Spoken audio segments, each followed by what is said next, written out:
One of the U.S. military's top leaders on Guam spoke at the Rotary Club today, where he touched on everything from the military buildup to the threat of North Korea to Guam. PNC's Tim McHenry has this report. Brigadier General Andrew J. Toth touched on a variety of topics related to Guam and the U.S. military, specifically Andersen Air Force Base. Toth starts off by explaining the importance of the military buildup in Guam.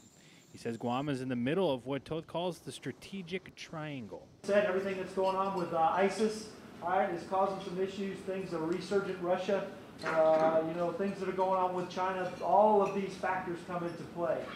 But Guam is very strategically important. Here, we're not so much. So we have an ability from U.S. territorial air and water and land here to be able to project power from this location and get to places where we need to get rather quickly. Toth says Andersen at any one time has B-52 bombers, F-22 fighters, as well as stealth fighters. He also said that Andersen houses remotely piloted vehicles, which means they don't have an actual human piloting the vehicle, and they are used for intelligence reconnaissance.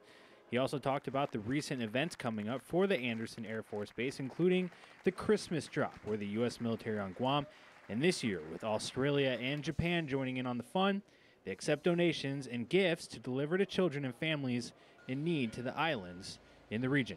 The drop has been going on for 54 years, according to Toth.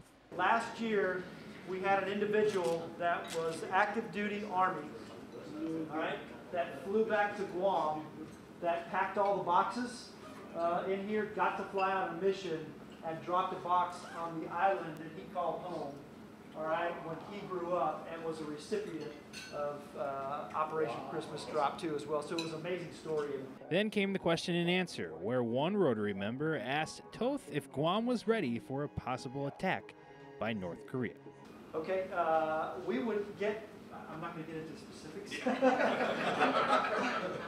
We would get pretty good indication, if there was something happening from a potential threat that was out there, because we are in that second island chain. It goes to that, hey, we're in the middle of everywhere, in the middle of nowhere at the same time. So if it's launched from someplace, we have a long time before we know it's detected, before it actually comes here. For PNC News, I'm Tim McHenry.